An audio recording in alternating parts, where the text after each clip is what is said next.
Hello, my good friends. How are you today? May God bless you all.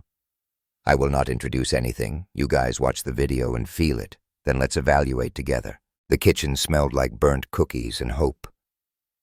I stood in the doorway, my tie loosened after a 16-hour day, and froze. My daughter, Sophia, was laughing. Not a polite giggle or a forced smile to humor me, but a real, belly-deep laugh that bounced off the granite countertops. Her brown curls were dusted with flour, and her cheeks glowed under the soft kitchen lights. Across from her, Natalie Carter, the new tutor I'd hired, was waving a dish towel at a smoking oven, her yellow dress smudged with chocolate. She caught my eye and grinned, her braided hair catching the light like a crown. "Mr. Brooks, you're just in time for the great cookie disaster," Natalie called, her voice warm and teasing, like she'd known me for years instead of weeks. "Grab a spatula and join the chaos." Sophia turned, her hazel eyes, Emily's eyes, sparkling. "Dad, you gotta try this dough. It's okay, maybe a little burnt, but it's still good." I couldn't move. For 3 years, my 12-year-old daughter had been a shadow, her smiles as rare as a clear day in Seattle. Since Emily, my wife, died in that car crash, our house had been a museum of grief, beautiful, cold, and silent. But here, in this messy kitchen with flour on the floor and a smoke detector threatening to wail, something was alive again. My chest tightened, a mix of joy and guilt. I'd spent a fortune on therapists, private schools, and ponies Sophia never rode. But it took this woman, this stranger, to bring my daughter back. If you've ever lost someone and thought joy was gone for good, stick with me. My name's Daniel Brooks, and this is the story of how I learned to live again, not just for my daughter, but for myself. It's messy, it's real, and it might just change the way you see second chances. But before we dive in, hit that subscribe button and ring the bell. Share this with someone who needs a spark of hope, because trust me, this journey's worth it. I'm not the guy you'd expect to be standing in a kitchen, floored by a batch of ruined cookies. If you Google me, you'll find headlines about Brooks Tech, the AI company I built from a laptop in my UW dorm room. Seattle's tech titan, they call me, with a net worth in the billions and houses from Bainbridge Island to the Bahamas. But those articles don't show the truth. A 40-year-old widower who sleeps on his office couch, lives on black coffee, and hasn't had a real conversation with his daughter in years. 3 years ago, I had everything that mattered. Emily, my college sweetheart, was my anchor. Art history major, terrible at coding, but brilliant at keeping me human. She'd slip doodles into my notebooks during late-night study sessions, her messy curls falling over her sketch pad. "You can't change the world if you're half dead from caffeine," she'd say, sliding me a coffee at 3 a.m.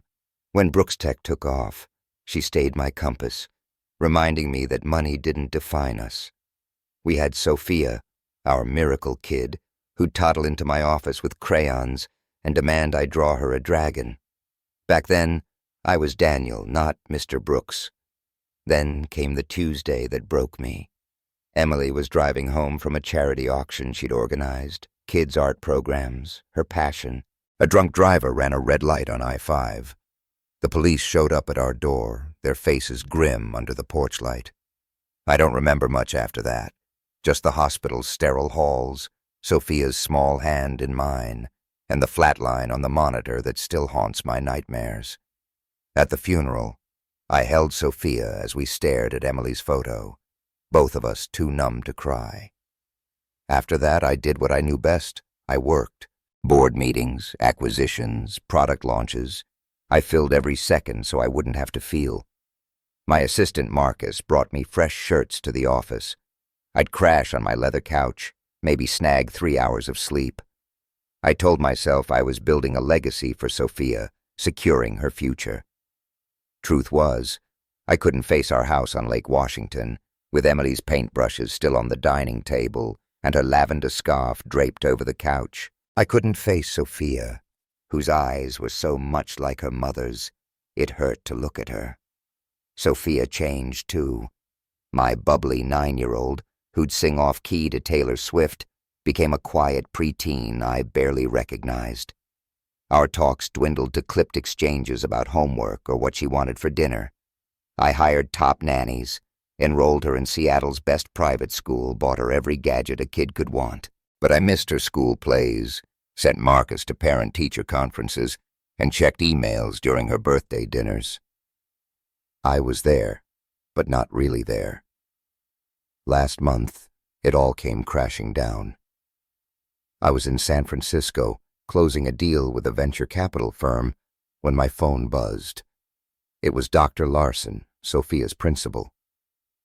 "Mr. Brooks, we need to talk about Sophia's behavior. Her grades had tanked from A's to D's. She'd been skipping classes, and when a teacher tried to talk to her, she'd burst into tears, shouting that nobody cares anyway." Dr. Larson's voice was gentle but firm. "With all due respect, sir, your daughter doesn't need another tutor or therapist. She needs her father." I stood in my hotel room, the Bay Bridge glittering outside, and felt like I'd been punched. I'd built an empire, but I was failing at the one job that mattered. Something had to change. I just didn't know how. My first instinct was to throw money at the problem. Same as always. I hired 3 child psychologists. Sophia clammed up with all of them. I bought her a horse, thinking she'd loved animals as a kid. She visited it once and never went back. I even floated the idea of moving to New York. Sophia had mentioned liking Central Park once. But deep down, I knew none of it would work. For the first time, I was staring at a problem my billions couldn't solve. Marcus, my assistant, and probably the only person who'd call me out, suggested a tutor, not just for academics, but someone who could connect with Sophia emotionally. "Someone who gets grief," he said, choosing his words carefully. Marcus knew I flinched at that word. I sifted through resumes, PhDs, Ivy League grads, all polished and perfect. Then I saw Natalie Carter's application. Natalie wasn't like the others. No buzzwords or corporate jargon. Her personal statement was raw. Kids don't need perfect solutions. They need someone who shows up, listens, and stays. She had a PhD in education, had climbed the ladder at an edtech startup, then ditched it to teach in Seattle's underfunded public schools. Her photo showed a woman with intricate braids, a confident smile, and eyes that seemed to see right through you. Something about her words cracked the walls I'd built around myself. When Natalie walked into my office for the interview, I wasn't ready. Not for her presence. Tall, poised, in a simple yellow dress that stood out against the gray suits I was used to. Not for the way she looked me in the eye when most people stared at their shoes around the billionaire.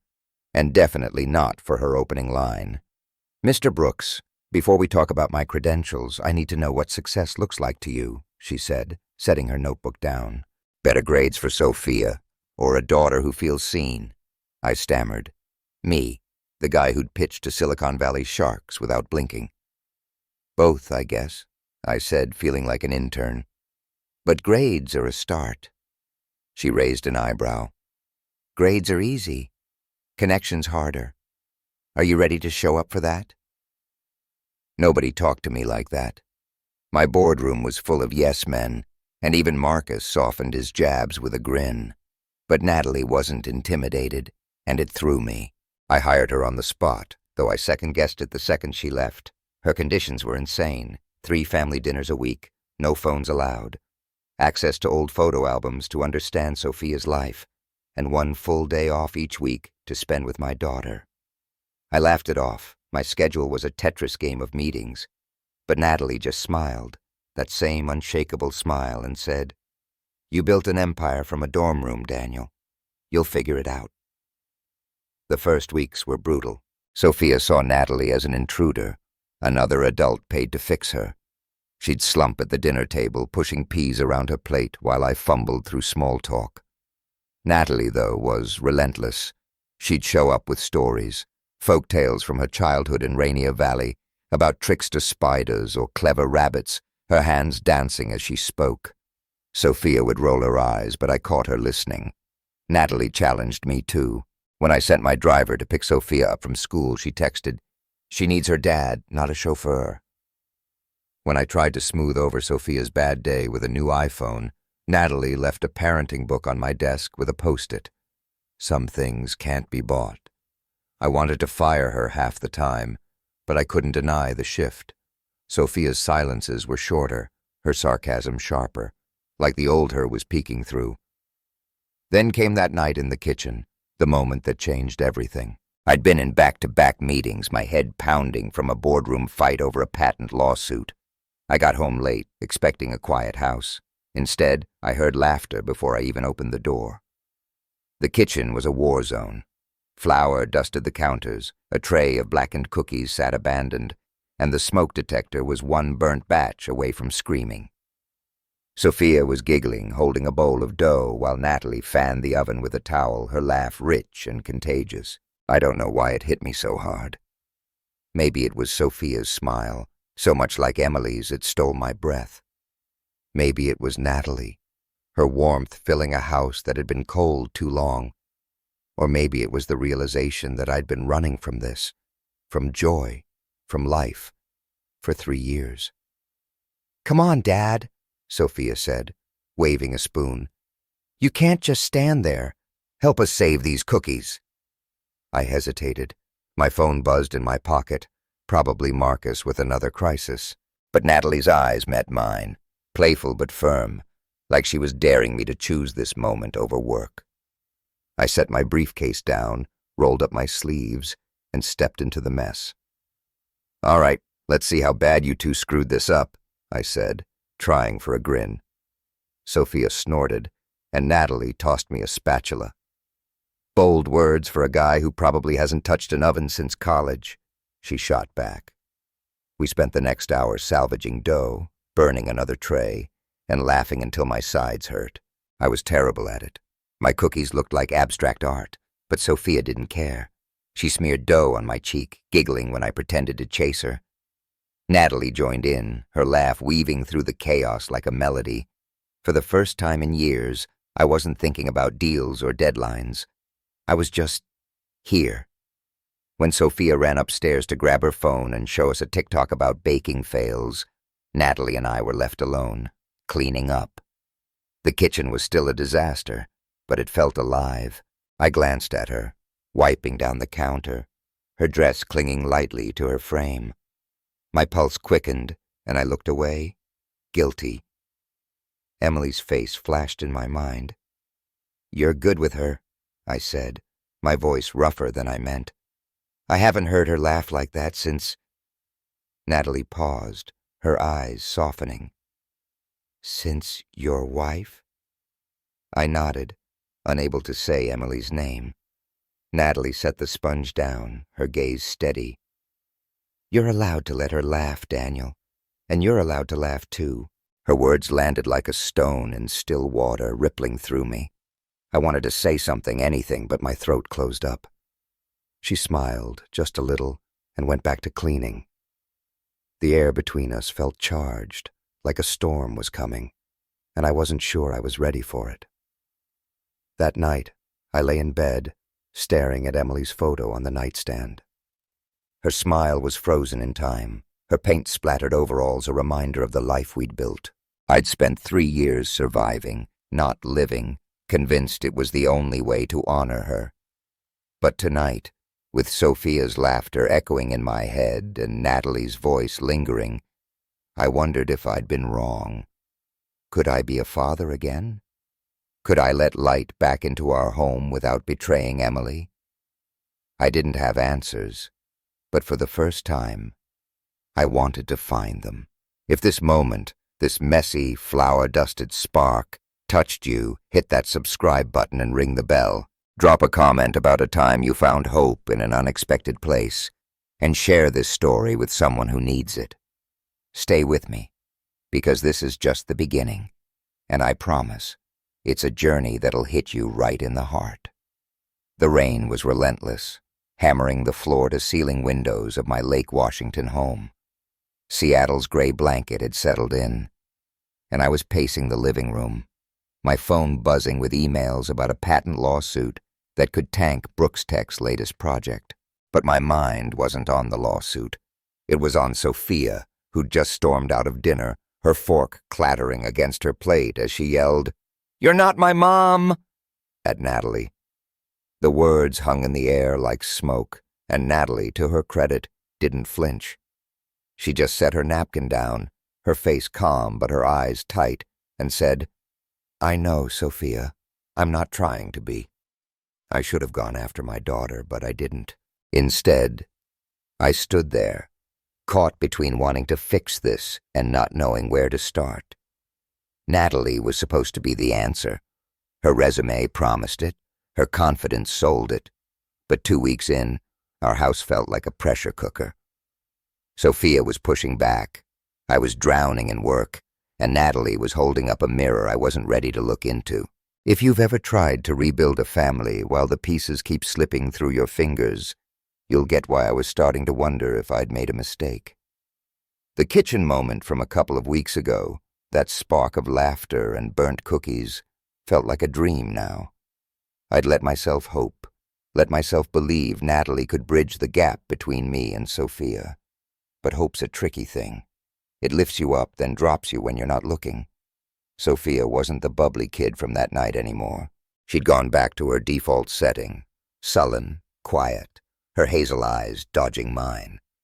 At dinner, she'd slump in her chair, pushing roasted carrots around her plate like they'd personally offended her. I'd try to start a conversation about school, her art class, anything, but it was like talking to a brick wall. Natalie, though, didn't give up.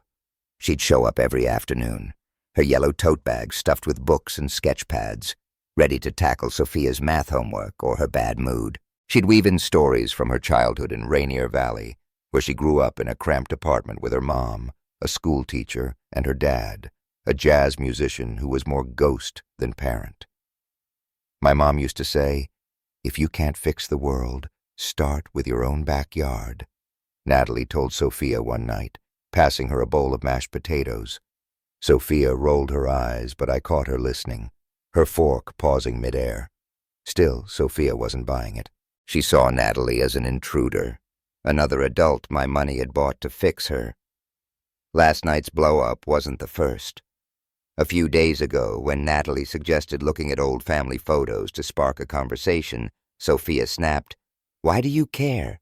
You're just here for a paycheck." Natalie didn't take the bait.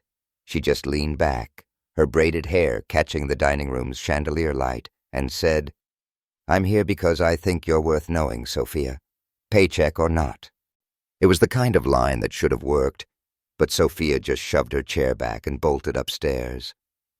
I wasn't much better. Natalie's rules, no phones at dinner, 1 day off a week for Sophia, were like sand in my shoes.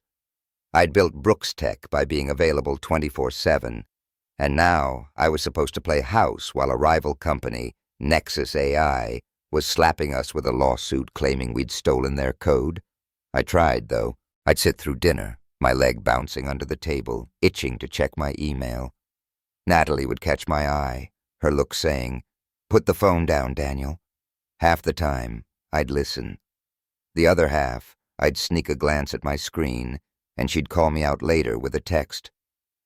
"Sophia noticed you checking out. Try again tomorrow." It wasn't just her rules that threw me. It was her. Natalie didn't act like an employee. She'd walk into my office, my sanctuary of glass and steel, and challenge me like we were equals. "Sophia's not failing math because she's bad at it," she said one afternoon, standing with her arms crossed. "She's failing because she's hurting, and you're too busy to notice." I wanted to fire her right then, but I couldn't. Not when I knew she was right. The lawsuit wasn't helping. Nexus AI's accusations were shaky, but the legal battle was bleeding us dry. Time, money, focus. I was spending 18-hour days at the office, fielding calls from lawyers and calming jittery investors. Marcus, my assistant, was my lifeline. A lanky guy in his 30s with a dry sense of humor and a knack for keeping me sane. He'd been with me since Brooks Tech was just me and a laptop. He'd seen me at my best, laughing with Emily over takeout pizza, and at my worst, staring blankly at her obituary. "Boss, you look like you haven't slept since the Bush administration," Marcus said one morning, sliding a triple-shot espresso across my desk. His glasses glinted under the office lights, and his tie was predictably crooked. "Sleep's overrated," I muttered, rubbing my eyes. "What's the latest from legal?" "They're saying Nexus has a weak case, but it'll drag on unless we settle. Which we won't, because you're stubborn as hell." He grinned, then sobered. "But seriously, Daniel, you gotta ease up. Sophia's not gonna wait forever." I waved him off, but his words stuck. That afternoon, I got another call from Dr. Larson, Sophia's principal.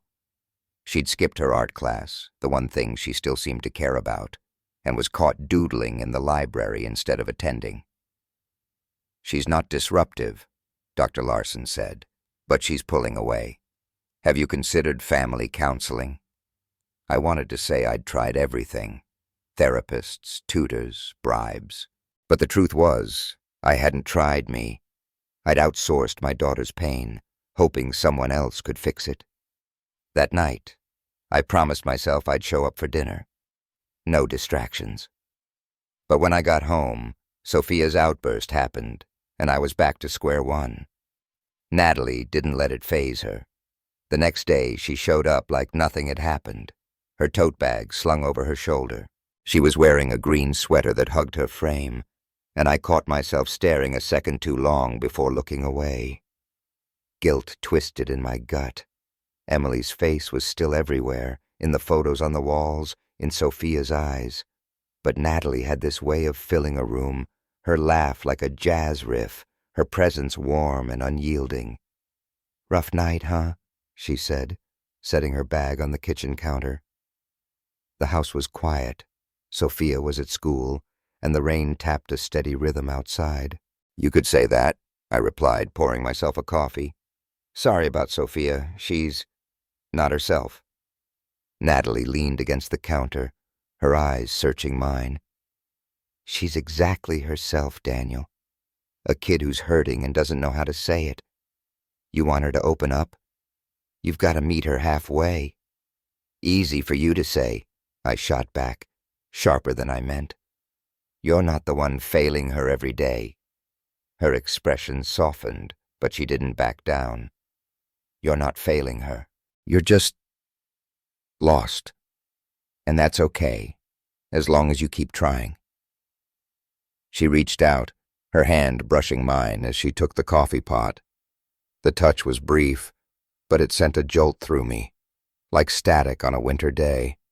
I pulled my hand back, my face heating up. Natalie didn't comment, just poured herself a cup and changed the subject. "Sophia's got a sketchbook she hides under her bed. I saw it when I was helping her clean her room. Maybe start there." I nodded, but my mind was stuck on that touch, on the way her skin felt against mine.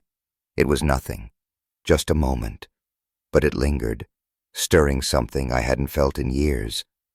I pushed it down, hard. I wasn't ready for this, not with Emily's memory still so raw, not with Sophia falling apart. That evening, I tried to talk to Sophia. She was in her room, sprawled on her bed with earbuds in, her sketchbook tucked under a pillow. The room was a mix of Emily's influence, watercolor prints on the walls, and Sophia's chaos, clothes on the floor, a half-eaten bag of chips. I knocked, but she didn't look up. "Soph, can we talk?" I asked, easing onto the edge of her bed. She pulled one earbud out, her expression wary. "About what?" "Last night. I know you're mad at Natalie, but she's trying to help." Sophia's eyes narrowed. "She's not my mom, Dad. Stop pretending she can fix everything." "I'm not—" I stopped, running a hand through my hair. "I'm not trying to replace your mom, okay? Nobody could. I want you to be happy again." She looked away, her jaw tight. "I'm fine. Can you just leave me alone?" I wanted to push, to tell her how much I missed her, how much I hated myself for letting her drift. but her walls were up, and I didn't have the tools to climb them. I stood, feeling like I'd failed her all over again, and left the room. Downstairs, Natalie was waiting in the kitchen, her coat on. "How'd it go?" she asked, though her tone said she already knew. "Like talking to a brick wall," I admitted, sinking into a chair. "I don't know how to do this, Natalie. I'm screwing it up." She sat across from me, her eyes steady. "You're not screwing it up. You showed up. That's more than most kids get." She paused, then added, "My dad wasn't around much when I was Sophia's age. Jazz gigs, late nights, you name it.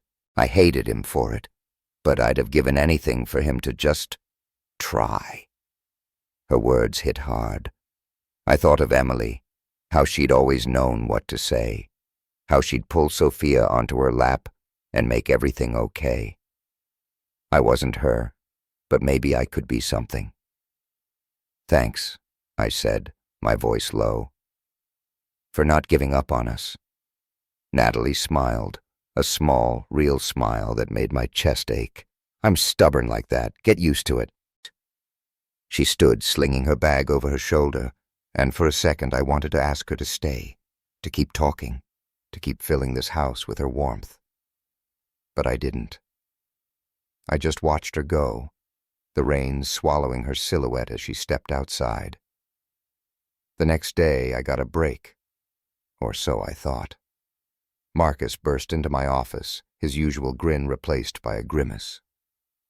"Nexus just upped the ante," he said, tossing a legal brief on my desk. "They're demanding a deposition next week. If we don't shut this down, it's going to get ugly." I cursed under my breath, flipping through the pages. The lawsuit was a distraction I couldn't afford, not when Sophia was slipping further away. But Brooks Tech was my life's work, the legacy I'd built for her. I couldn't let it crumble. "Schedule the lawyers for tomorrow," I said, pinching the bridge of my nose, "and cancel my afternoon. I'm picking Sophia up from school." Marcus raised an eyebrow. "You? Not the driver?" "Yeah, me," I snapped, but I softened when I saw his grin. "Don't make a big deal out of it."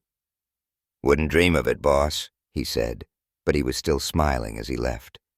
I drove to Sophia's school, the rain smearing my windshield. I waited in the pickup line, feeling out of place among the minivans and chatty parents. When Sophia climbed into the car, she looked surprised, then suspicious. "Where's Tony?" she asked, meaning our driver.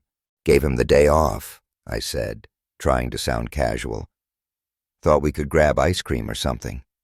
She shrugged, staring out the window. Whatever. It wasn't the warm reunion I'd hoped for, but it was a start. We ended up at a diner near Pike Place, sharing a sundae in silence. I wanted to ask about her sketchbook, about school, about her, but the words wouldn't come. Instead, I watched her scoop whipped cream, her expression unreadable, and felt the weight of all the moments I'd missed. That night, I found myself standing outside Emily's old studio, a small room off the garage where she'd painted. Her easel was still there, a half-finished canvas gathering dust. I hadn't been in here since the funeral, but Natalie's words, "You've got to meet her halfway," kept echoing. I pulled out my phone and texted Natalie. "Sophia's got a sketchbook. Any ideas how to get her to share it?" Her reply came fast. "Ask her to draw something for you. Not big, just a start. And be there when she does." I stared at the message, the rain drumming outside.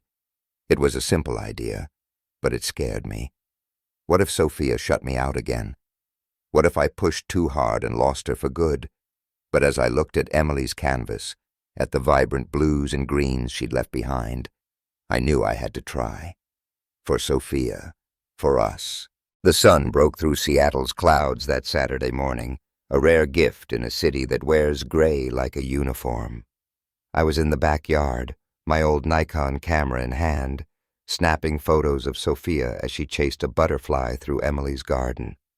Her laughter, still so new, so fragile, mixed with the rustle of leaves, and for a moment I wasn't Daniel Brooks, tech mogul.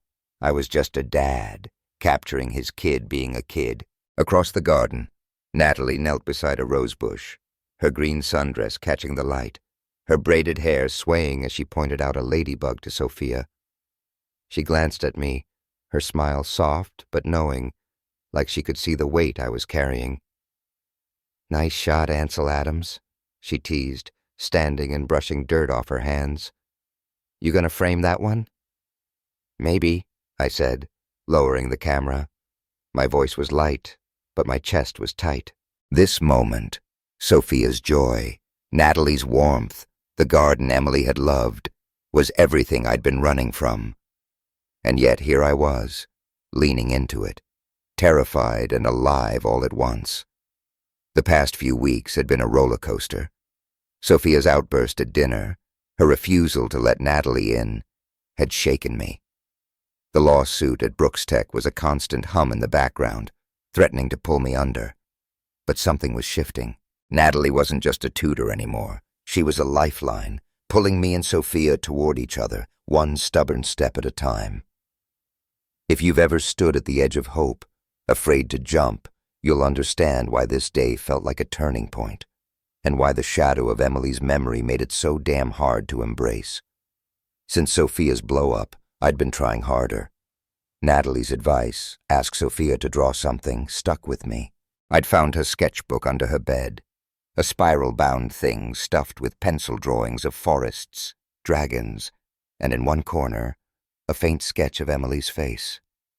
It gutted me, seeing her try to hold on to her mom through smudged graphite. I didn't bring it up right away. I was too scared of pushing her away. Instead, I started small, asking her to draw me a dragon like she used to when she was little. She'd rolled her eyes but complied, leaving a sketch on the kitchen counter the next morning.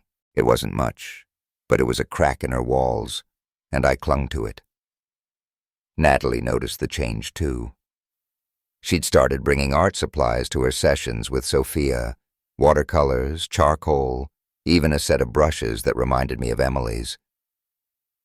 "Your mom was an artist, right?" Natalie asked Sophia one afternoon, flipping through a math textbook but keeping her tone casual. "Bet you got some of her talent." Sophia shrugged, but her fingers twitched toward the pencils. "She was better than me," she mumbled. "Nah, it's not about better," Natalie said, sliding a sketch pad across the table. "It's about what you feel. Draw something that makes you happy." I watched from the doorway, pretending to check emails. Sophia hesitated, then started sketching. A tree, its branches curling like a hug. Natalie didn't push, just sat there, grading papers, her presence steady. That night, Sophia left the drawing on the fridge, held up by a magnet shaped like a paintbrush. I stared at it for 10 minutes, my coffee going cold, feeling like I'd won the lottery. Natalie's approach wasn't just about art. She was weaving us back together, thread by thread. Family dinners were less awkward now, though Sophia still tested us. One night, I tried telling a story about a disastrous coding project from college, hoping to make her laugh. She smirked, progress, but said, "Dad, you're so lame." Natalie jumped in, recounting a time she'd spilled paint all over a principal's office during a school mural project. Sophia actually giggled, and I caught myself staring at Natalie, her hands gesturing wildly, her laugh filling the room like music. Those moments were dangerous, not because of Sophia, but because of what Natalie was stirring in me. I'd catch myself noticing things, the curve of her neck when she tied her hair up, the way her eyes crinkled when she teased me. Last week, when we were fixing Sophia's bike in the garage, our hands brushed as we passed a wrench.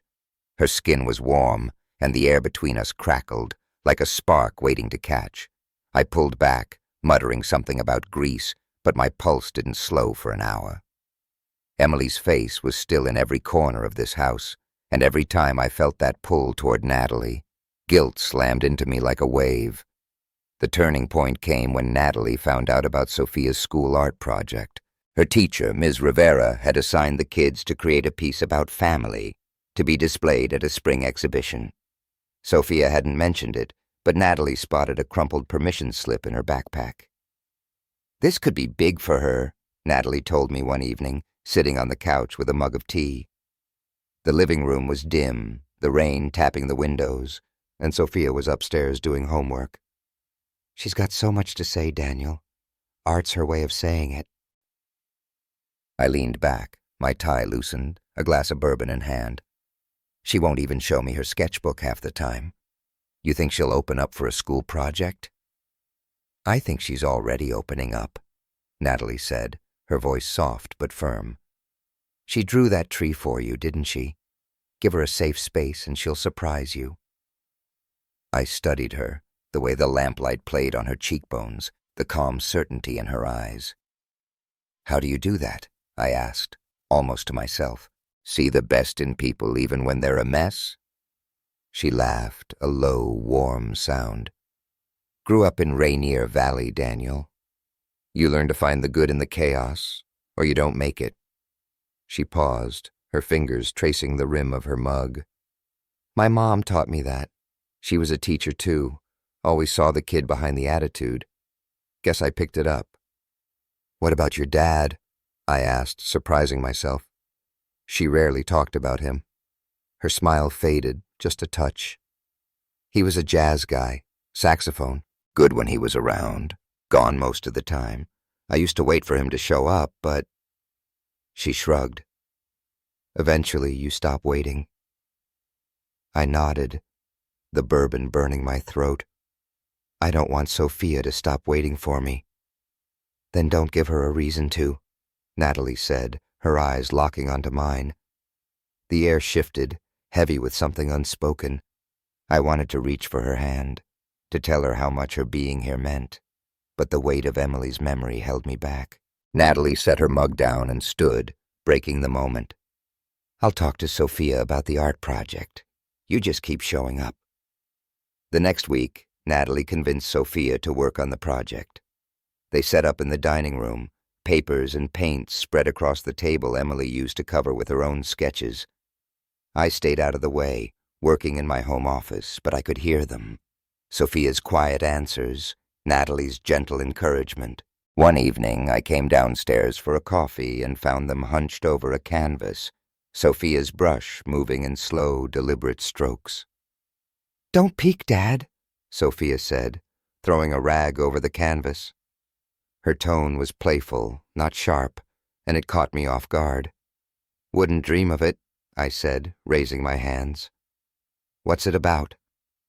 Sophia hesitated, glancing at Natalie, who gave her a small nod. "It's about Mom," she said, her voice barely above a whisper. "And us. You know, family." My throat tightened. I wanted to hug her, to tell her how proud I was, but I didn't trust myself not to break. Instead, I nodded, managing a smile. "Can't wait to see it, Soph." Natalie caught my eye, her expression a mix of pride and something softer, something that made my pulse skip. "She's got her mom's gift," she said, and the way she said it, like she knew Emily, like she respected her, made me want to pull her close. I didn't, of course. I just grabbed my coffee and retreated, my heart a mess of gratitude and guilt. When Sophia went to bed, I invited Natalie to stay for a drink on the back patio. The rain had stopped, leaving the air cool and sharp.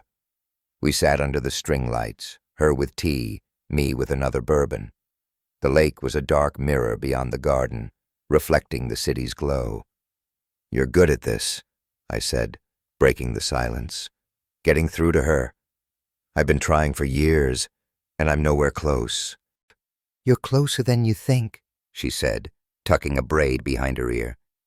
"You showed up tonight, didn't you?" "That's what she needs." I shook my head, staring into my glass. I don't know how to be what she needs. Emily was the one who got it right. She'd have known how to handle this. Natalie leaned forward, her voice gentle but firm. "You're not Emily, Daniel, and you don't have to be. Sophia doesn't need a perfect dad. She needs you, flaws and all." Her words landed like a punch, soft but deep. I looked at her, really looked, and saw the strength in her, the kind that came from growing up in a place like Rainier Valley, from losing a brother to cancer, from choosing to teach kids who reminded her of herself. And for a moment, I let myself imagine what it'd be like to let her in, not just as Sophia's tutor, but as more. The thought scared the hell out of me. Our hands were close on the table, inches apart. I could have reached out, felt the warmth of her skin again, but I didn't. Not yet. Instead, I said, "Thanks, Natalie, for seeing us." She smiled, her eyes catching the light. Somebody's gotta. The art project became Sophia's focus. She spent hours with Natalie, sketching, painting, talking in a way she hadn't with me. I started joining them when I could, asking questions about her colors, her ideas. One night she showed me a rough draft, a swirl of greens and yellows, a garden with 3 figures holding hands. "That's Mom," she said, pointing to the tallest figure. "And us." Her voice was steady, but her eyes were wet, and I pulled her into a hug, the first real one in months. "You're amazing, Soph," I whispered, my voice cracking. "Mom would love this." She didn't pull away, and for the first time I felt like we were finding our way back. Natalie watched from across the table, her smile quiet but proud, and I wanted to thank her, to tell her she was changing everything. But before I could, my phone buzzed. A text from Marcus. "Nexus just leaked the lawsuit details to TechCrunch. We're in deep shit." I stepped away to call him, my stomach churning. The lawsuit was spiraling, and if we didn't get ahead of it, Brooks Tech could take a hit we wouldn't recover from. I spent the next hour on the phone, pacing the office while Sophia and Natalie cleaned up the paints. By the time I came back, Sophia was in bed, and Natalie was gone, leaving a note. "Great night. Keep asking about her art." I sank onto the couch, exhausted. Work was pulling me one way, Sophia another, and Natalie was caught in the middle, her presence both a lifeline and a complication. I was starting to feel things I hadn't in years, and every step toward her felt like a step away from Emily. The next morning I got a call that made everything worse. It was Helen, Emily's mother, her voice clipped and cold. "Daniel, I'm in town. We need to talk about this tutor of yours." I froze, my coffee mug halfway to my lips. Helen lived in Portland, and we hadn't spoken much since the funeral. She'd always been protective of Emily's memory, sending Sophia cards with her handwriting, keeping her daughter's art alive. But her tone said she'd heard something, maybe from Sophia, maybe from a mutual friend, about Natalie. "What about her?" I asked, keeping my voice neutral.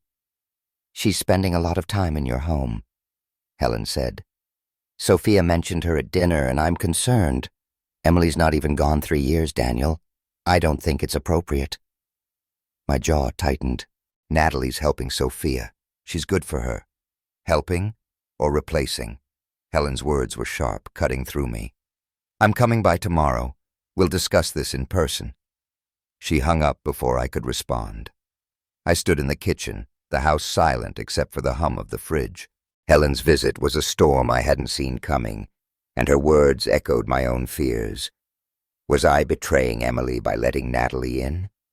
Could I be the father Sophia needed without losing the past? Upstairs, Sophia's sketchbook lay on her desk, open to a new drawing. A garden, vibrant and alive, with Emily's roses at the center. I traced the lines with my finger, my chest aching. Natalie had given us this moment, this fragile bridge back to each other. But with Helen's voice in my head and the lawsuit looming, I wasn't sure I could hold on to it, or if I deserved to. The rain was back, a Seattle classic, pounding the roof of my Lake Washington home like it had a personal grudge. I was on the back patio, a glass of bourbon in hand, the city lights smudging across the dark lake. Natalie sat across from me, her tea long gone cold, her green scarf loose around her shoulders. We'd just finished another family dinner, mac and cheese, Sophia's request. And for once, it felt almost normal. Sophia had even told a story about her art class, her voice shy but alive. But now, with Sophia upstairs, the air between Natalie and me was thick, charged with words we hadn't dared say. "I'm scared, Natalie," I admitted, my voice low, barely audible over the rain. "For the first time in years I can feel something good, and it terrifies me." Her eyes, deep and steady, held mine. "What's scaring you, Daniel? Sophia? Or this?" She gestured vaguely between us, her fingers brushing the edge of her scarf. I swallowed, my throat tight. "Both. I don't know if I'm allowed to feel this way. Not after Emily." Natalie leaned forward, her voice soft but unflinching. "You're allowed to live, Daniel. Emily wouldn't want you to stop." The words hit like a freight train, cracking open something I'd buried deep. I wanted to reach for her, to close the distance between us, but before I could, a shadow moved in the doorway. Sophia stood there, her pajamas rumpled, her face pale under the patio lights. "You're in love with her," she said, her voice trembling but sharp.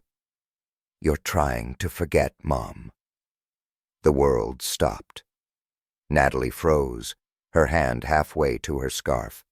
I opened my mouth, but no words came. Sophia's eyes, Emily's eyes, were wide with betrayal. And then she was gone, running back into the house, the screen door slamming behind her.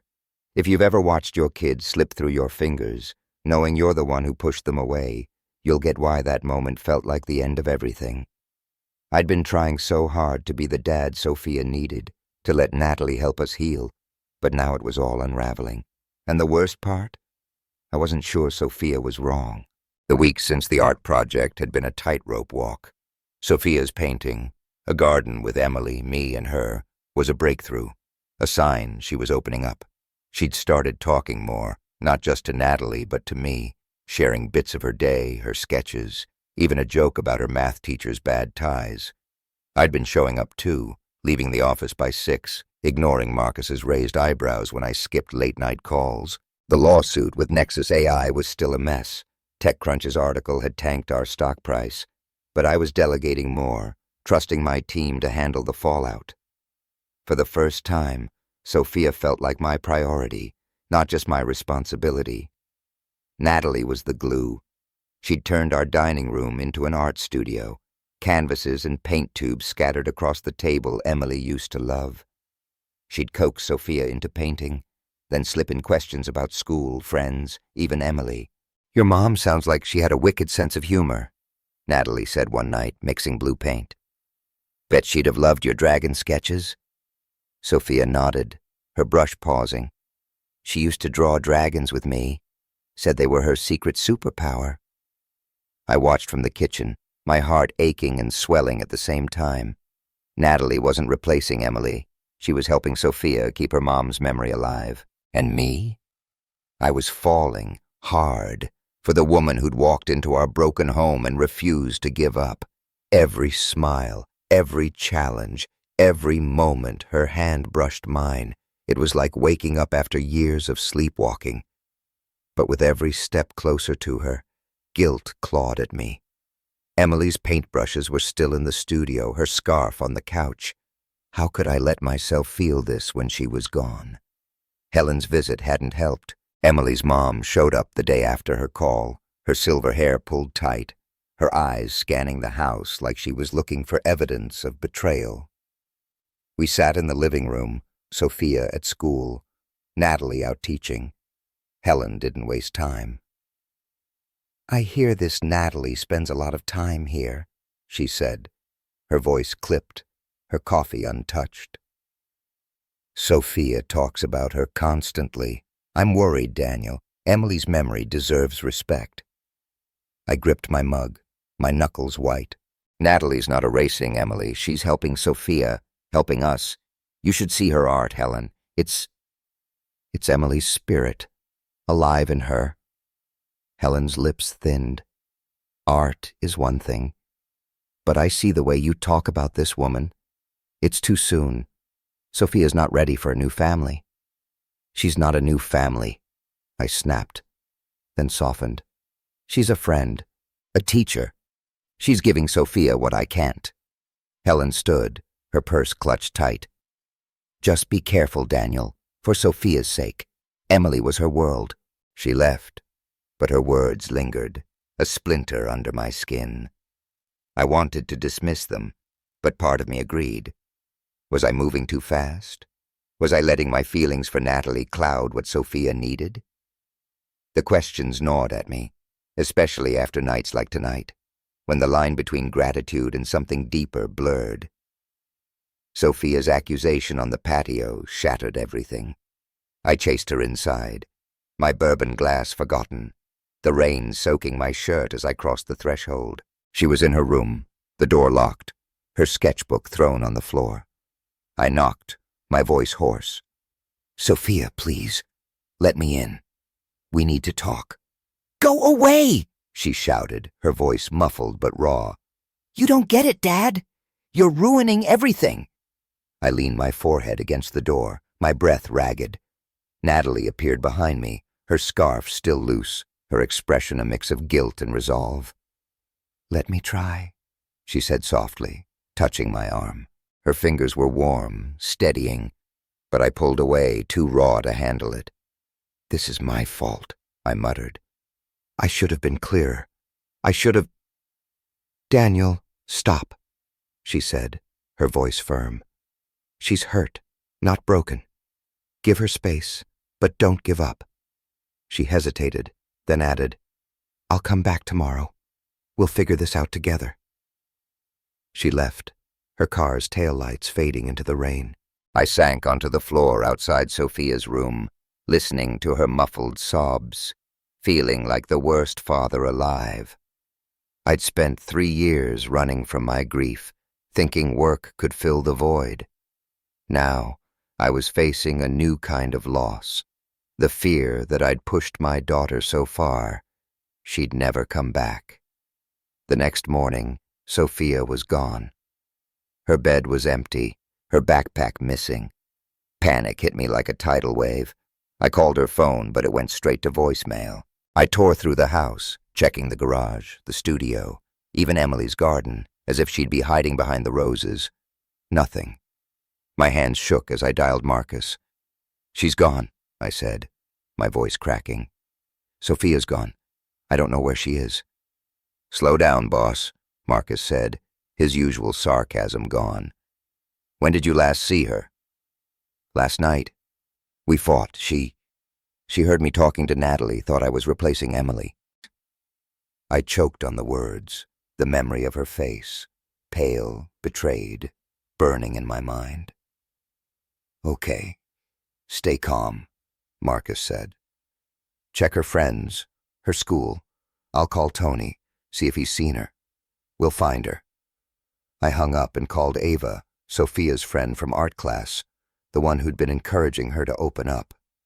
Ava's mom answered, her voice groggy. "Daniel, it's 6 a.m. What's wrong?" "Is Sophia there?" I asked, my heart pounding. "She's not home. Please, just check." A pause, then a muffled conversation. "She's here," Ava's mom said finally. "She showed up last night, said she needed a place to crash. She's okay, just upset." Relief flooded me, but it was short-lived. "I'm coming to get her," I said, grabbing my keys. The drive to Ava's house in Capitol Hill was a blur, the rain smearing my windshield. My mind raced, replaying Sophia's words, my confession to Natalie, Helen's warning. I'd been so focused on fixing things, on being the dad Sophia deserved, that I hadn't seen how my feelings for Natalie were shaking her world. Ava's mom, a tired-looking woman in a flannel robe, let me in. Sophia was on the couch, wrapped in a blanket, her eyes red from crying. Ava sat beside her, whispering something, but she stood when she saw me. "She's really mad, Mr. Brooks," Ava said, her voice small but firm.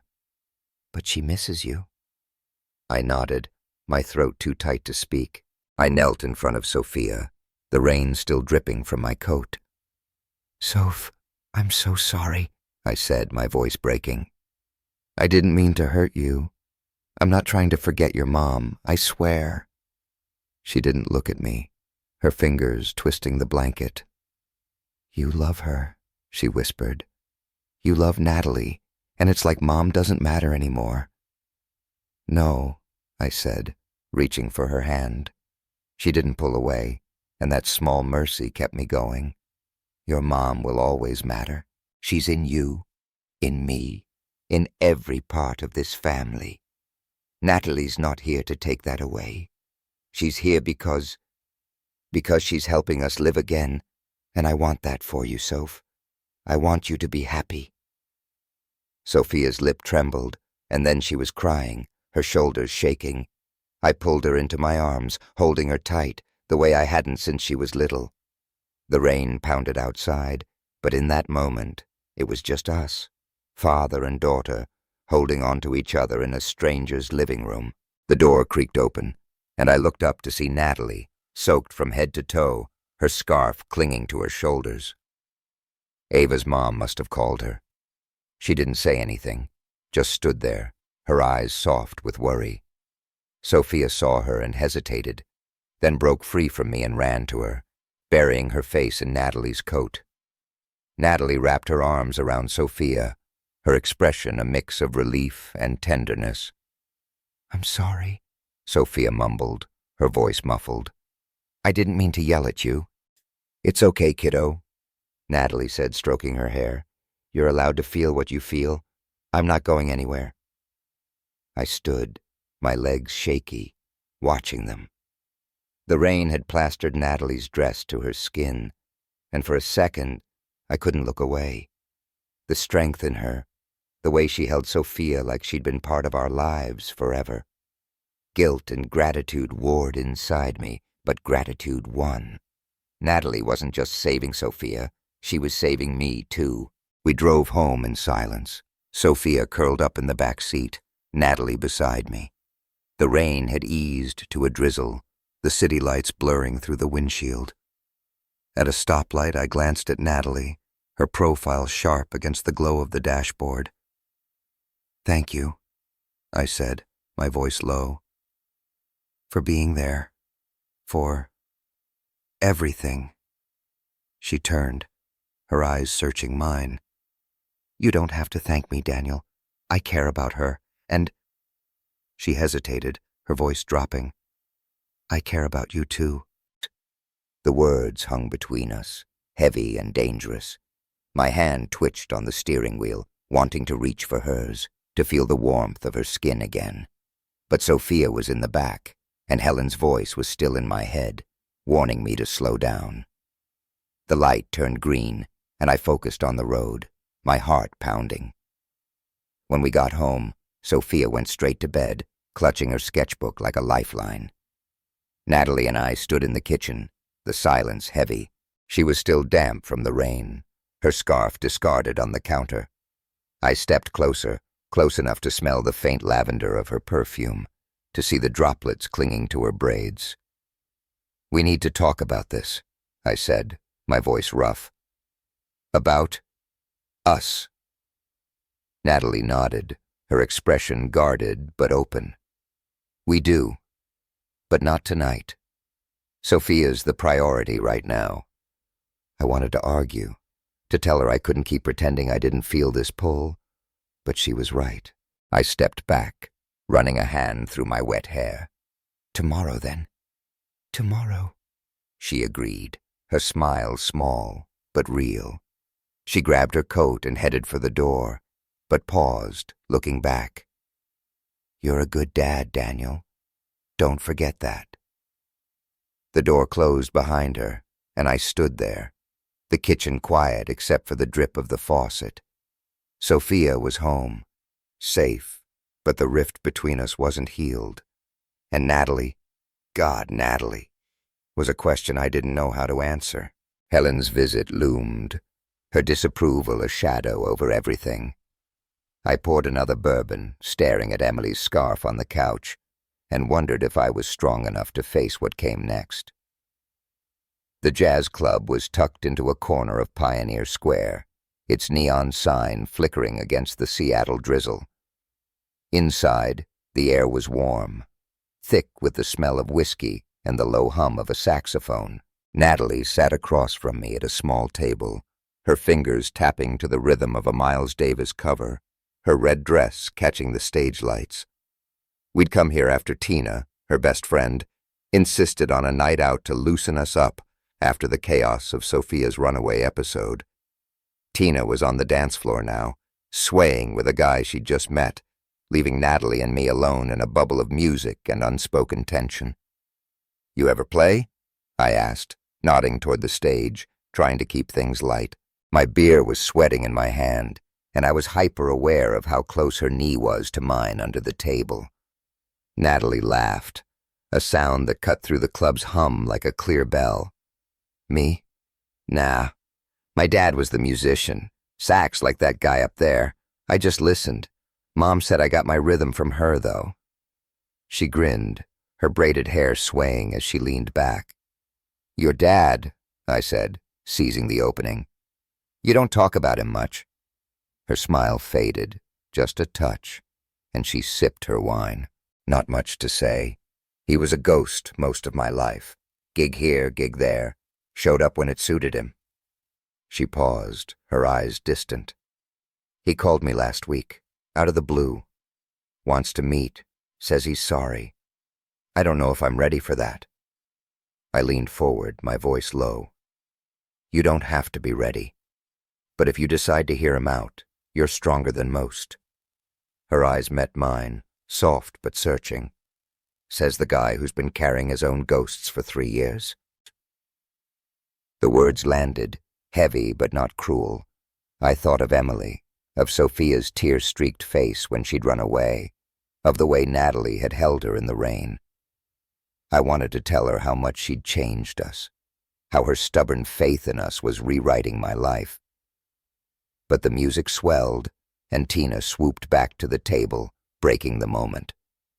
"Y'all are too serious over here," Tina said, her curls bouncing as she grabbed Natalie's hand. "Come dance, girl. Let Mr. Billionaire brood for a minute." Natalie laughed, letting Tina pull her up, but she shot me a look, half apology, half challenge. I watched her move to the floor, her dress hugging her curves, her hips swaying to the beat. My chest tightened, a mix of longing and guilt. Emily's memory was still there, a quiet ache, but Natalie was here, real and alive, and I was tired of running from what I felt. If you've ever stood at a crossroads, knowing one path could change everything, you'll understand why that night felt like a tipping point. Sophia was home, safe, but our family was still fragile, and Natalie, she was the question I couldn't avoid anymore. Sophia's runaway episode had shaken us, but it also cracked something open. She was quieter since that night, but not in the sullen way she'd been before. She'd started joining Natalie and me at the dining room table again, her sketchbook always close. One afternoon, I found her in Emily's studio, sorting through a box of her mom's old supplies, brushes, sketch pads, a tube of cadmium red with Emily's fingerprints still on it. I froze in the doorway, my heart in my throat. "Soph, you okay in here?" I asked, stepping inside. The room smelled of turpentine and dust, a time capsule of Emily's life. She nodded, not looking up. "Just looking." I wanted to find something for the art show. The school exhibition was a week away, and Sophia's painting, the garden with Emily, me and her, was nearly done. Natalie had been helping her refine it, but Sophia was secretive, covering the canvas whenever I got too close. I sat on a stool, watching her flip through a sketch pad. "Your mom would love that you're doing this," I said, my voice soft. She always said art was her way of talking when words didn't cut it. Sophia's hand stilled and she looked at me, her hazel eyes searching. "Do you miss her? Like all the time?" The question hit like a punch. "Every day," I said, honest. "But seeing you paint, seeing you smile, It's like she's still here, in you." She bit her lip, then reached into the box and pulled out a small envelope yellowed with age. "I found this," she said, her voice barely audible. It's from Mom. To you." My breath caught. I took the envelope, my fingers trembling. Emily's handwriting was unmistakable, looping and bold. "For Daniel, when you need me." I opened it, my heart pounding, and pulled out a single sheet of paper, dated a month before Sophia was born. "Daniel, if you're reading this, I'm probably gone. I don't know how or when, but I know you, and I know you're blaming yourself. Stop. You gave me everything. A life I didn't dare dream of, a daughter who'll carry our love forever. If I'm not here, don't let your heart close. Find someone who makes you and Sophia laugh, who reminds you to live. Love doesn't end, Daniel. It grows. Let it. I'm always with you. Emily." Tears blurred my vision. Sophia was watching me, her own eyes wet. I pulled her into a hug, the letter crinkling between us. "She wanted us to be happy," I whispered, my voice breaking. "She wanted this." Sophia nodded against my chest, her sobs quiet but deep. We sat there in Emily's studio, holding on to each other and the words she'd left behind. The letter was a gift, a permission I hadn't known I needed, but it also raised a question I couldn't ignore. Was Natalie the one Emily had meant? The letter changed Sophia too. She didn't talk about it, but I saw it in the way she looked at Natalie, less guarded, more curious. At dinner, she'd asked Natalie about her childhood, about the jazz clubs her dad used to play. Natalie answered with stories. Some funny, like the time her mom burned a Thanksgiving turkey. Some raw, like waiting for her dad to show up at her high school graduation, only to find an empty seat. Sophia listened, her fork pausing, and I realized she was seeing Natalie not as a threat, but as a person. Natalie noticed the shift too. One evening, as we cleaned up after dinner, she caught me watching her dry a plate. "What's that look for?" she asked, her tone teasing, but her eyes serious. "You're good at this," I said, leaning against the counter, making her feel safe, making us again. She smiled, setting the plate down. "It's not just me, Daniel. You're showing up. That's what matters." She stepped closer, close enough that I could smell her lavender perfume, and for a second, I thought she might stay there. But she turned back to the sink, her voice lighter. "Besides, Sophia's got her mom's fire. She's gonna be fine." I wanted to say more, to tell her how her presence was rewriting my world, but the moment passed. Still, the air between us was different now, charged, like the city before a storm. I caught myself noticing the way her dress hugged her shoulders, the way her laugh lit up the kitchen. Guilt still lingered, but Emily's letter had loosened its grip, just enough to let me breathe. The art exhibition was the turning point. Sophia had been secretive about her painting, working late with Natalie, her bedroom door closed. I'd been swamped at Brooks Tech. The Nexus lawsuit was heading to mediation and the press was relentless. But I cleared my schedule for the show, something I'd never done. Natalie had texted me the day before. "This is big for Sophia. Don't miss it." The school auditorium was packed, the air buzzing with parents, kids, and the faint smell of acrylic paint. I sat in the third row, my leg bouncing, scanning for Sophia. Natalie was backstage helping set up, her red sweater a flash of color among the chaos. When Sophia stepped onto the stage, her canvas covered, my heart stopped. She looked nervous but determined, her curls pulled back, her hands clutching the easel. "This is for my family," she said, her voice steady despite the crowd. "For my mom, who taught me to paint, and for us, who are still here." She pulled the cover off, and the room went quiet. The painting was stunning, a garden bursting with color, roses and sunflowers weaving around three figures, Emily, tall and radiant, Sophia, small but fierce, and me, holding their hands. But there was a fourth figure, just a shadow at the edge, with braided hair and a warm smile. Natalie. I couldn't breathe. The crowd murmured, then clapped, but all I saw was Sophia, her eyes finding mine, a smile breaking across her face. She'd seen Natalie not as a replacement, but as part of us. I stood, my hands shaking, and made my way to the stage, ignoring the stares. Sophia met me halfway, throwing her arms around me, and I held her tight, tears burning my eyes. "You're incredible, Soph," I whispered. "I'm so proud of you." She pulled back, her smile wobbly. "I read Mom's letter again. She'd like this, right?" "She'd love it," I said, my voice cracking. "And she'd love you." Natalie appeared beside us, her eyes glistening. "You knocked it out of the park, kiddo," she said, ruffling Sophia's hair. But her gaze shifted to me, and I saw the question there, the same one I'd been wrestling with. I didn't plan what happened next. The auditorium was still buzzing, parents milling around, but I stepped forward, my heart pounding.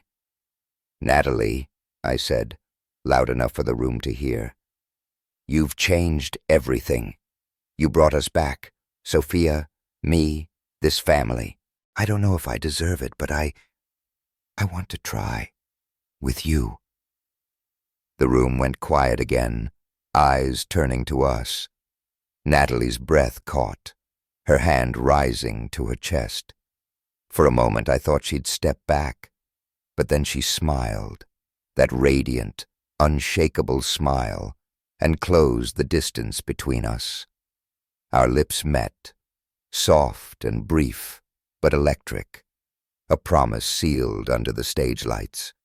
Sophia giggled, breaking the spell, and the crowd erupted in applause, half awkward, half joyful. Natalie pulled back, her eyes shining.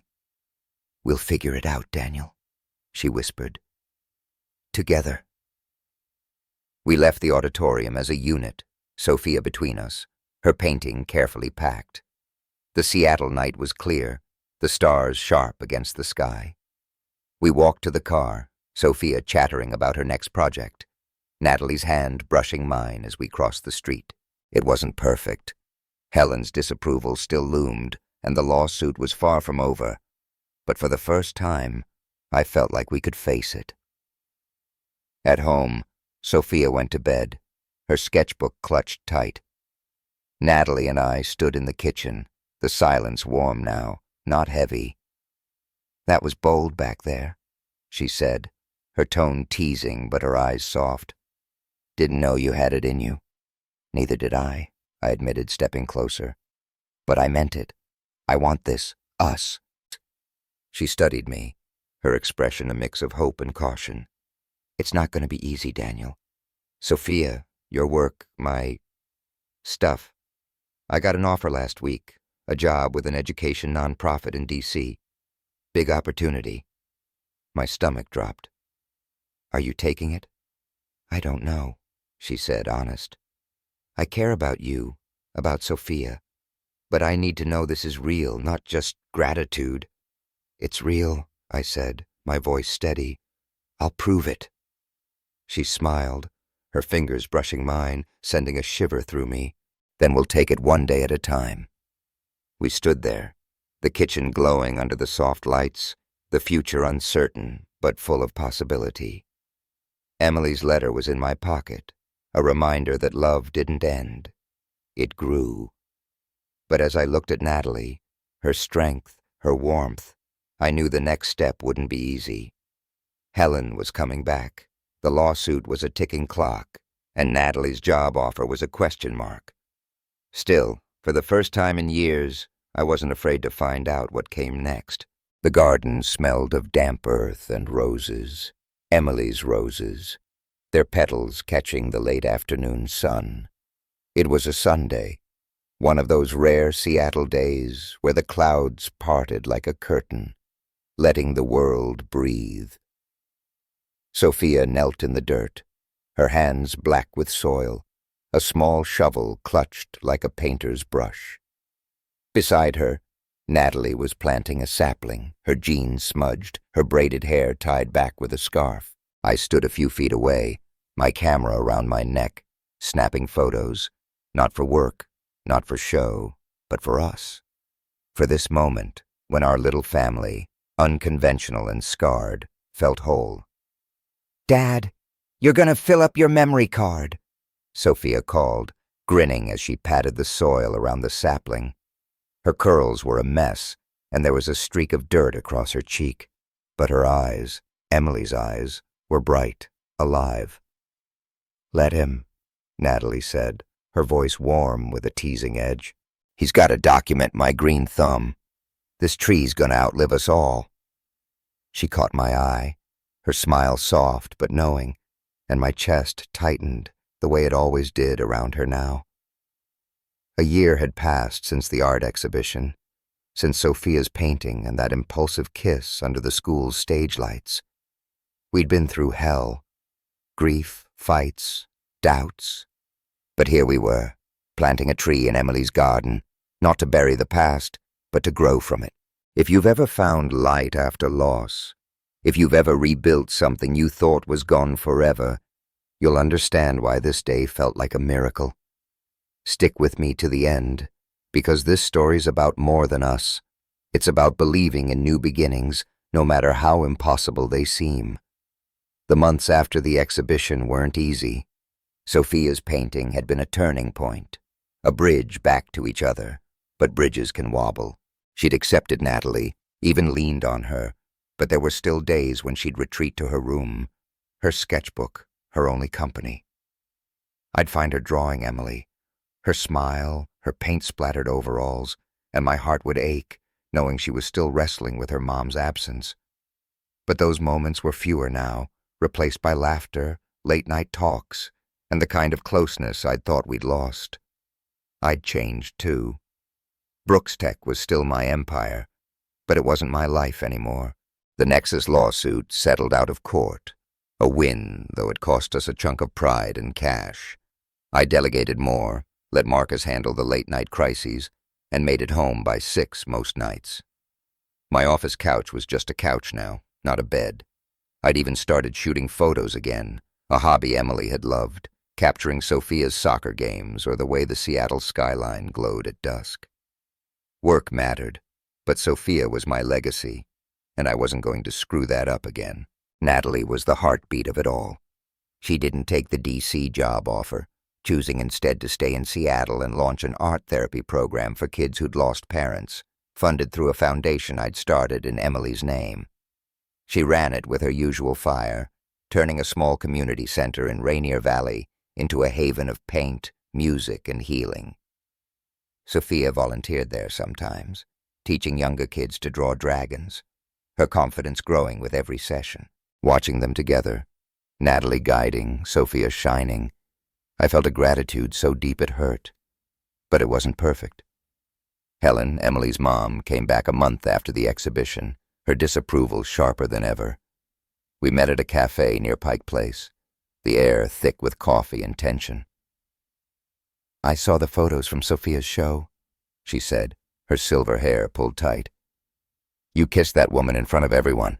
What kind of message does that send Sophia?" I gripped my mug, fighting to stay calm.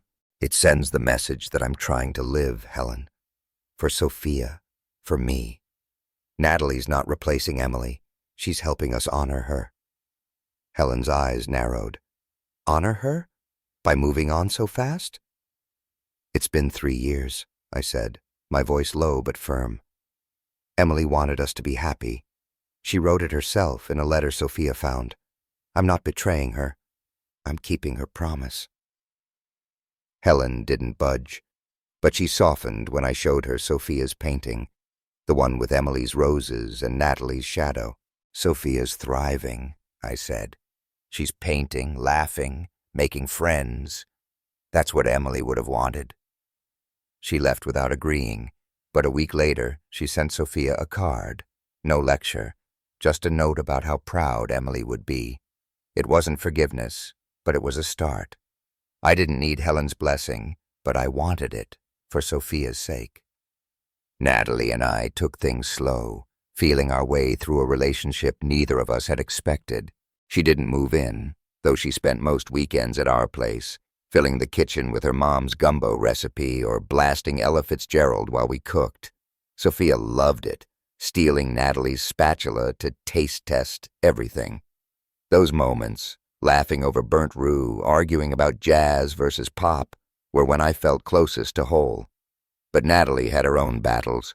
Her dad's call had rattled her, stirring up old wounds. One night after Sophia was in bed, we sat on the couch, a fire crackling in the hearth. She'd been quiet all evening, her fingers twisting the wooden bracelet her mom had given her. "He wants to meet next week," she said finally, her voice low. "Says he's sober now, wants to make things right. I don't know if I can do it, Daniel." I took her hand, her skin warm against mine. "You don't have to decide tonight. But whatever you choose, I'm here. Sophia's here. You're not alone in this." She looked at me, her eyes glistening. "You make it sound so easy." "It's not," I said, honest. "But you taught me that showing up's half the fight. You've been showing up for us since day one. Let us do it for you." She smiled, a small, shaky thing, and leaned into me, her head resting on my shoulder. The firelight danced on her face, and I felt that familiar pull, gratitude, love, a quiet ache for what we were building. I kissed her forehead, soft and slow, and she didn't pull away. We stayed like that, the fire popping, the house settling around us, and I knew I'd fight for this, for her, for as long as she'd let me. Sophia's 13th birthday was the real test. Last year, I'd been distracted, checking emails while she blew out her candles. This time, I was all in. We kept it small, just us, Natalie, Ava, and Ava's mom, in our backyard with fairy lights strung over the patio. Natalie baked a chocolate cake, lopsided but perfect, and Sophia squealed when she saw it, throwing her arms around her. "You're the best, Natalie," she said, her voice muffled against Natalie's sweater. I caught Natalie's eye, her smile so bright it rivaled the candles. After the cake, Sophia disappeared upstairs, then came back with a gift. Not for her, but for me. It was a framed photo, one she'd taken with my camera. Emily's garden in full bloom, roses and sunflowers tangled together, and beside it, a new patch she and Natalie had started, with daisies just budding. "So, we remember Mom," Sophia said, her voice steady. "But keep growing, too." I pulled her into a hug, my eyes stinging. "You're too smart for your own good, Soph," I whispered. She laughed, and Natalie joined us, her hand on my back, grounding me.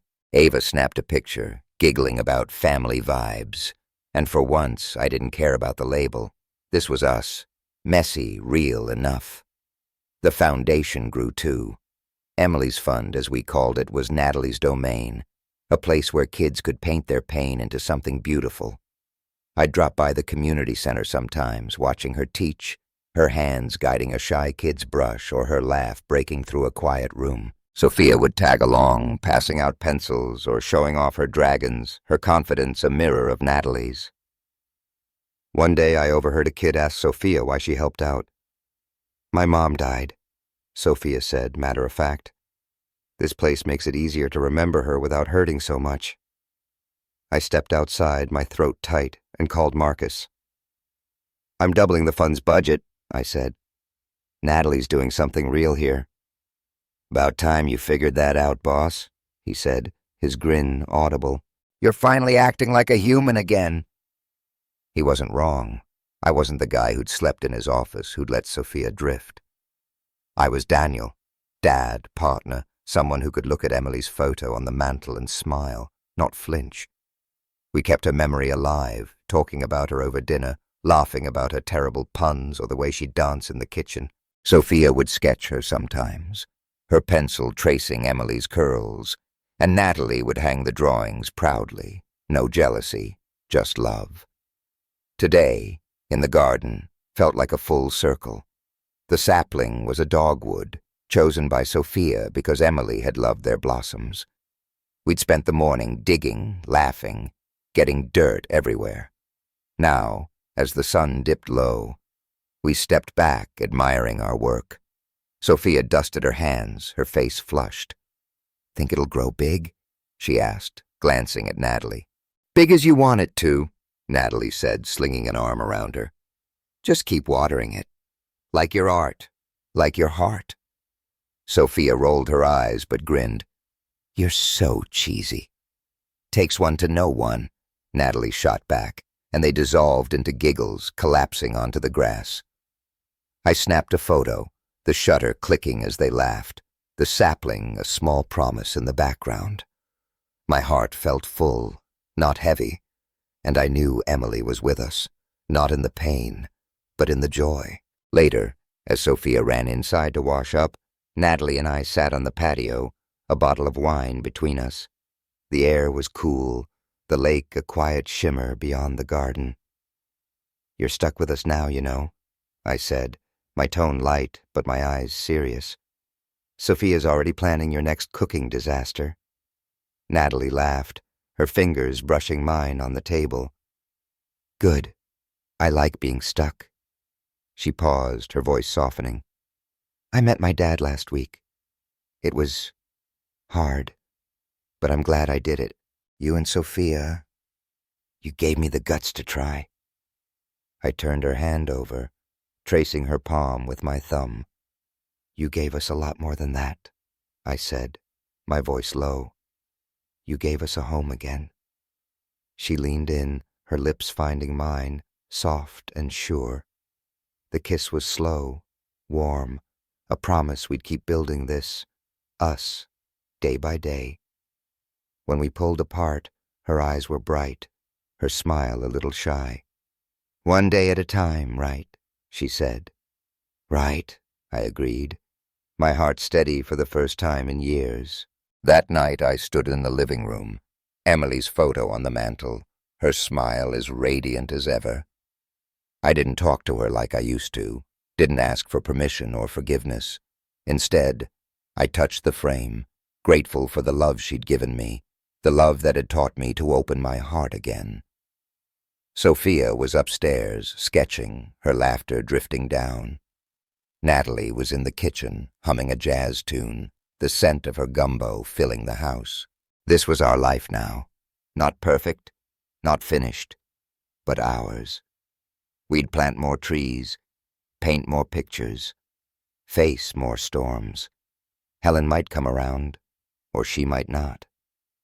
Natalie's dad might stay, or he might fade again. The future was a question mark, but I wasn't afraid of it anymore. Love, I'd learned, wasn't a finite thing. It stretched, it grew, it carried you forward if you let it. If this story hit you where it counts, if it reminded you that healing's possible even when it feels out of reach, do me a favor. Hit that subscribe button and ring the bell. Drop a comment below about your own journey, maybe a time you found light after loss, or someone who helped you start over. Share this with anyone who needs a nudge to keep going, because trust me, new dawns are real, and they're worth fighting for. Thanks for walking this road with me, Sophia and Natalie. Here's to whatever comes next.